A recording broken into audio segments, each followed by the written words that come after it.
नेपालको पूर्वाधारमा नयाँ इतिहास पहिलो सडक सुरुङ मार्ग नागढुङ्गा सिस्नेखोला सञ्चालनमा एम्बुलेन्स र दमकलबाट सेवा सुरु 3 महिना परीक्षणपछि पूर्ण सञ्चालन आउने तयारीमा। नेपालको सडक पूर्वाधारमा नयाँ इतिहास लेखिएको छ।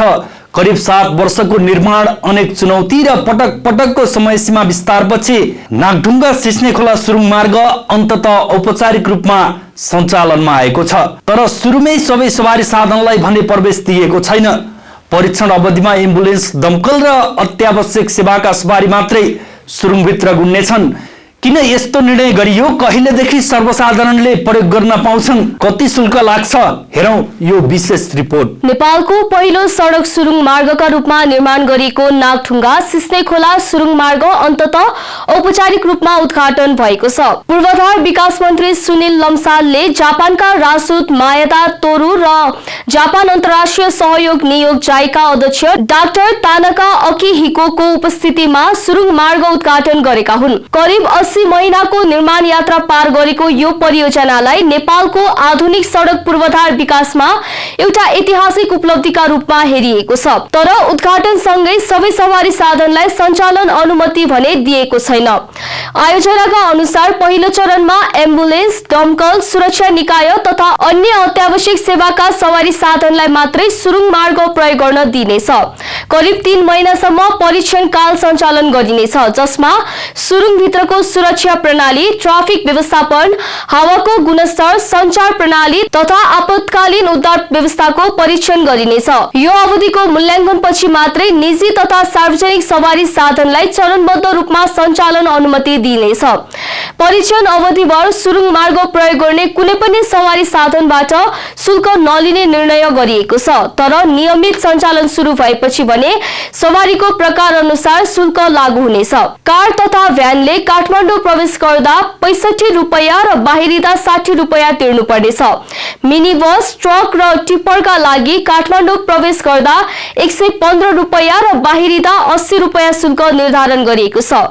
त्यस्तै ठूला बस तथा हेभी ट्रकले काठमाडौँ प्रवेश गर्दा 260 रुपैयाँ र बाहिरिँदा 200 रुपैयाँ तिर्नुपर्नेछ।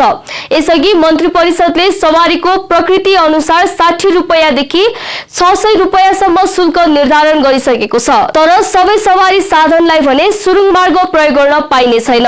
मोटरसाइकल, स्कुटर, 3 पाङ्ग्रे सवारी, पैदल यात्री, साइकल तथा डिजल, पेट्रोल, ग्यास जस्ता प्रज्वलनशील पदार्थ वा विस्फोटक सामग्री बोकेका सवारीलाई सुरुङ मार्ग प्रवेशमा पूर्ण प्रतिबन्ध लगाइएको छ। सुरक्षालाई प्राथमिकतामा राख्दै अन्तर्राष्ट्रिय मापदण्ड अनुसार यस्तो व्यवस्था गरिएको आयोजना कार्यालयको भनाइ छ। नागढुङ्गा सिस्नेखोला सुरुङ मार्ग काठमाडौँको चन्द्रगिरी नगरपालिका 1 दहचोक टोटी पाखाबाट सुरु भएर धादिङको धुनीबेसी नगरपालिका अन्तर्गत सिस्नेखोलामा पुगेर टुङ्गिन्छ। यो सुरुङ सञ्चालनमा आएपछि नागढुङ्गाको साँगुरो, घुमाउरो र जाम हुने सडक प्रयोग गर्नुपर्ने बाध्यता धेरै हदसम्म हट्ने अपेक्षा गरिएको छ। विशेष गरी राजधानी प्रवेश गर्ने मालवाहक तथा लामो दूरीका सवारी साधनका लागि यात्रा सहज हुने विश्वास गरिएको छ। यात्रा समय करिब 1 घण्टासम्म घट्ने अनुमान गरिएको छ भने इन्धन खपत र प्रदूषण समेत कम हुने अपेक्षा गरिएको छ। यो आयोजना सुरु भएको पनि लामो समय भइसकेको छ। सुरुङ मार्गको शिलान्यास तत्कालीन प्रधानमन्त्री केपी शर्मा ओलीले गरेका थिए।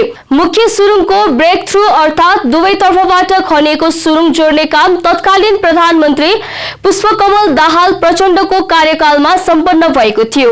अहिले प्रधानमन्त्री बालेन शाहको कार्यकालमा यो आयोजना औपचारिक रूपमा उद्घाटन भएर सञ्चालनको चरणमा पुगेको छ। यो परियोजना निर्माणका लागि जापान सरकारको सहुलियतपूर्ण ऋण र नेपाल सरकारको लगानी गरी करिब 25 अर्ब रुपैयाँ खर्च भएको छ।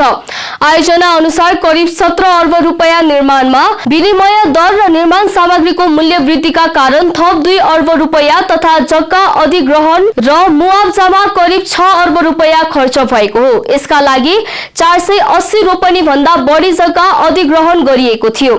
सुरुङ मार्ग 42 महिनाभित्र सम्पन्न गर्ने लक्ष्य राखिएको थियो। तर कोभिड-19 महामारी, निर्माण सामग्री आपूर्ति समस्या, प्राविधिक जटिलता र अन्य प्रशासनिक कारणले आयोजना निर्धारित समयभन्दा धेरै ढिलो सम्पन्न भयो।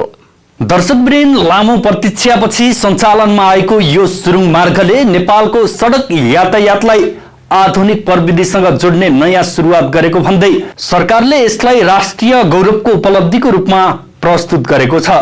परीक्षण अवधि सफल भए केही महिनाभित्रै सर्वसाधारणका सवारी साधनका लागि पनि सुरुङ मार्ग खुला गरिनेछ। काठमाडौँ प्रवेश गर्ने यात्रुले वर्षौंदेखिको नागढुङ्गा जाम, घुमाउरो उकालो र लामो प्रतीक्षाबाट धेरै हदसम्म राहत पाउने अपेक्षा गरिएको छ।